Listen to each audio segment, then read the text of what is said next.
So you have to remember, when we're looking at longevity, one of the key markers to longevity is keeping your glucose and insulin low. Is that oxidative stress will accelerate aging, it will increase inflammation, and it will make you more vulnerable. Dr. Mindy Pelz is a leading expert in nutrition and functional health, as well as a best-selling author. She is a prominent figure in alternative health and a trailblazer in the fasting movement. In this video, she discusses the top 10 foods she has eliminated from her diet to maintain a healthy lifestyle and promote longevity. Before diving into the list, it's important to understand the scientific reasons behind avoiding these foods. One of the key markers to longevity is keeping your glucose and insulin low. If you have blood work, what you want to see is a hemoglobin A1C that's under 5. You want to be closer to 4.5 for graceful, energetic aging.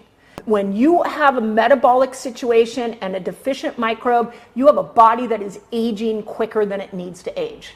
It all comes down to that simplicity. Oxidative stress will accelerate aging, it will increase inflammation, and it will make you more vulnerable to the virus. And there is one food, you guys, like one food that science keeps saying over and over and over again that is creating more oxidative stress than any other. And it is the food you've got to get off of. And that food is fructose. Fructose is just a fancy term for sugar. The first category of foods Dr. Pelz avoids is refined flour and sugar.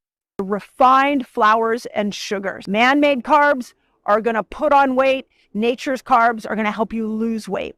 Eat nature's foods. Things that come from the ground are going to be way better than things that came from commercial warehouse. Just because we call them a carb doesn't mean that they're the same thing.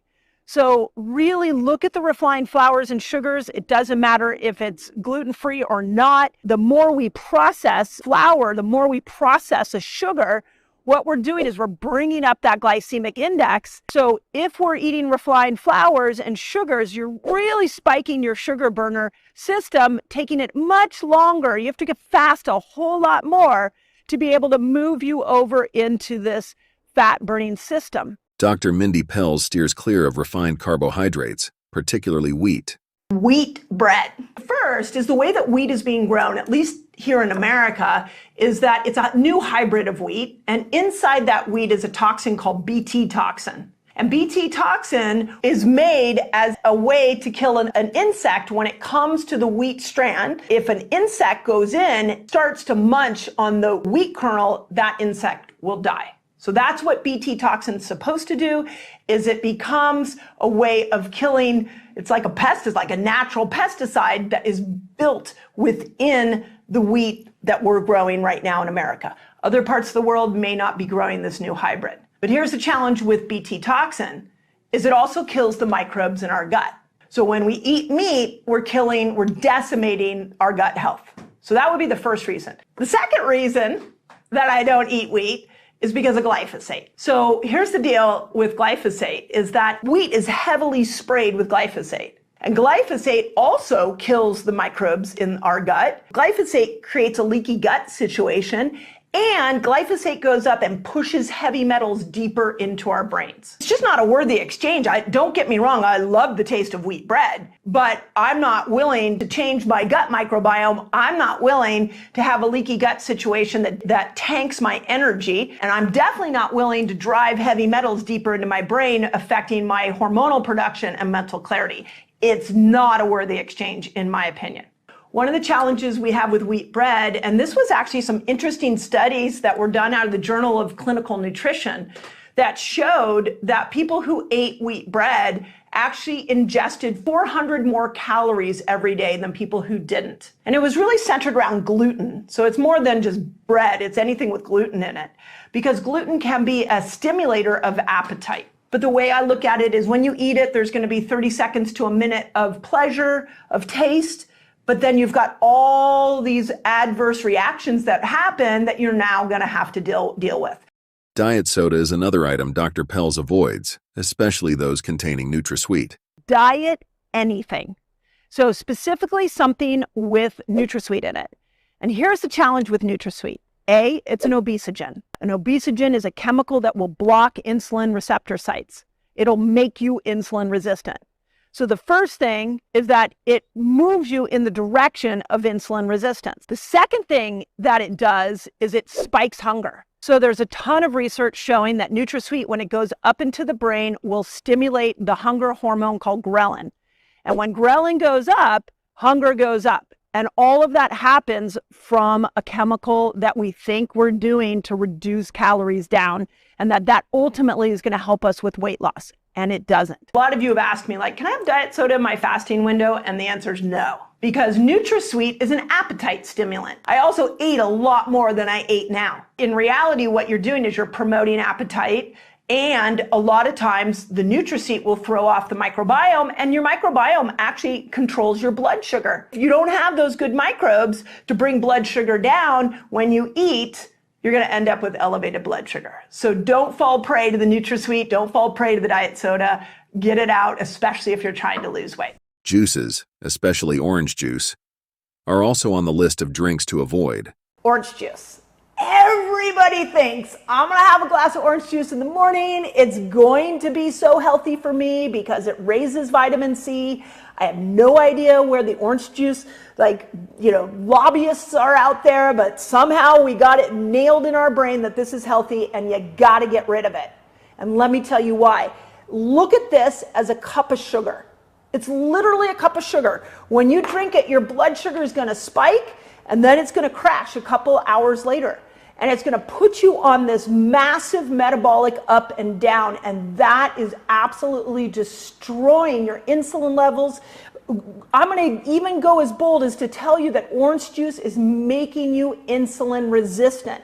And the fact that you would have it in the morning is setting you up for a day of metabolic failure. Also, juice cleanses aren't as healthy as some might believe. Juice cleanses. The only juice cleanse that I could see that is metabolically okay would be like a green juice cleanse. But the minute you add in fruit, you're now tipping the scale away from this fat burner into a sugar burner. So when we add the pineapples, when we add apples, when we add oranges, and we juice those, you're getting more than the actual fruit itself. So if you're going to do a juice cleanse, it's got to be green juices. That's it. Even beets and carrots are going to be high in sugar and keep you over here in the sugar burning energy system. Dr. Mindy Pelz stays away from fish. I'm going to give a little bit of the reason why I don't eat fish, and then I'll tell you when I do, because I still eat it a little bit, because fish is my absolute favorite. Unfortunately, our oceans are so polluted that many fish now have heavy metals in them. So some of the bigger ones, like tuna and mercury, a lot of mercury in tuna. So as somebody who's detoxed a lot of heavy metals out of her body, someone who cares about her hormones, tuna's just not on my list. And I used to eat a can of tuna like every couple of days. Tuna fish sandwiches were my favorite. I'd order tuna out at restaurants. So tuna's not around in my life anymore. So we have to realize that there are certain loads of heavy metals and plastics in our fish because our oceans are so polluted. She also avoids conventional fruits like apples and bananas. Conventional fruit. Apples and bananas are kind of the biggies that I used to just, anywhere I went, if I saw an apple, I picked it up and ate it. Apple a day, kept the doctor away. Not anymore. Because what we know about conventional fruit is most of it's genetically modified. And in the genetic modification process, the vitamins and minerals are just not there. It is a dead food. I will eat fruit from a regenerative farm. I go to my farmer's market. I have this incredible place that has these Newton apples that are just to die for. They come in the fall. I have an apple tree at home. I'll eat that. What is regenerative agriculture? Regenerative agriculture is a farming approach focused on restoring and enhancing soil health, biodiversity, and ecosystems. It involves practices like cover cropping, crop rotation, reduced tilling, and agroforestry to improve soil fertility, increase carbon sequestration, and promote water retention. By working with natural systems, regenerative farming aims to reduce the need for synthetic fertilizers and pesticides, mitigate climate change, and create resilient food systems. Instant oatmeal is another item on her list to avoid. I don't care if you're buying it from the healthiest store in the world. What we find with anything that's instant, is that it's not going to have as much fiber in it. These tend to typically have some sugar in them. This one I actually bought from a local health food store, and it had coconut sugar in it, plus a couple other like interesting sugar substitutes in it. Still is going to spike your blood sugar. Because it's instant, it has been refined, so there's less fiber in it. You think you're being healthy, but really what you're doing is creating this massive, huge spike in your blood sugar, putting you down a poor path to metabolic health.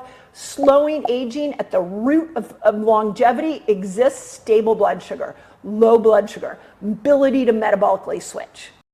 While vegetables have mostly benefits, Dr. Mindy avoids conventional white potatoes. Potato. Hopefully, if you followed me long enough, I am a huge fan of the sweet potato. I'm also a huge fan of making sure that you're eating a variety of potatoes. And here's why. The sweet potatoes of different colors and potatoes other outside of just the russet all have a resistant starch in them. And this resistant starch actually will go into the lower part of your large intestine and feed the microbes in your large intestine. A conventional russet potato grown from a conventional farm is going to be just a big starch bomb. And you're going to, same thing as the orange juice, same thing as the oatmeal, you're just going to see a glucose spike, and then you're going to end up seeing that glucose is going to dip, and you're on that metabolic roller coaster. If you had a russet potato from a regenerative farm, if you mixed it with a variety of sweet potatoes, that's what I do in my house. I actually will chop up all the different colored sweet potatoes, all the different colors of regular potatoes, put them together and bake them. Now we're working with a different avenue towards health. We're not depleting health, we're adding to it. And my blood sugar will stay more even that way. A conventional potato, not a lot of nutrients in it. You add margarine to it, which a lot of people are doing it, and now you literally are killing yourself. Next food on the list will surprise you: iceberg lettuce. There's no nutritional value in iceberg lettuce. When I go to a restaurant and I ask for a salad, most of the time the salad will come with iceberg lettuce.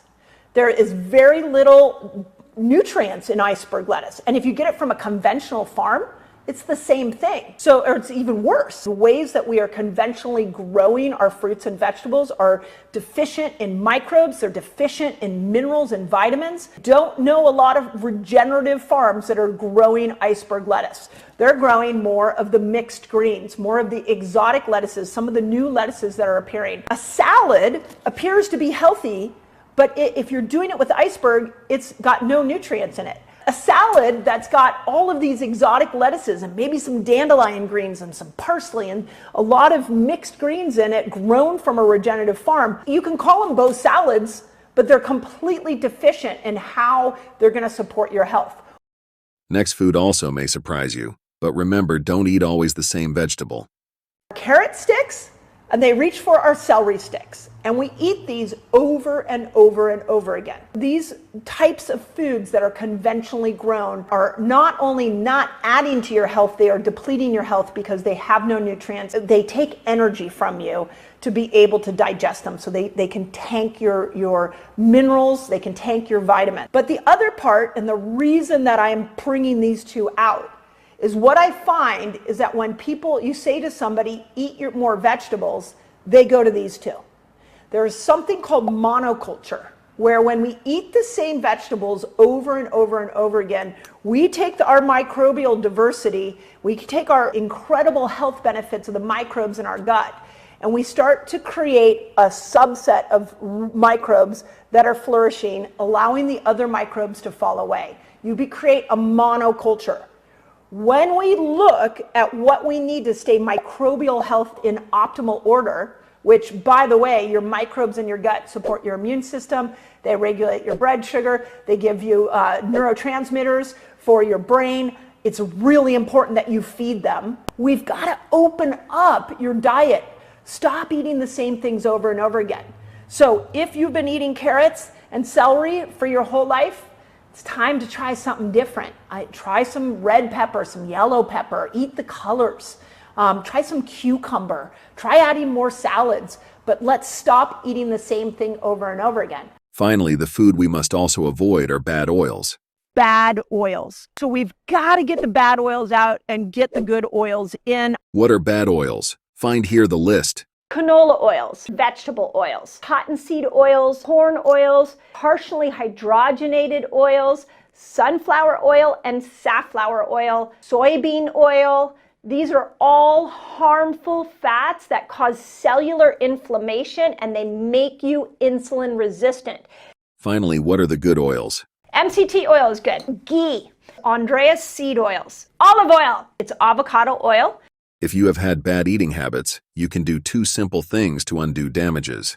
How do you undo the oxidative damage? Intermittent fasting is one of the best ways to bring oxidative stress down. So if you are not intermittent fasting right now, if you have not adopted a lifestyle of intermittent fasting, now is the time to do it. Okay, second thing, exercise. So something as simple as exercise, especially if you're doing like high intensity exercise like we're doing in my Reset Academy, that will bring down the oxidative stress levels. It can help reverse the damage.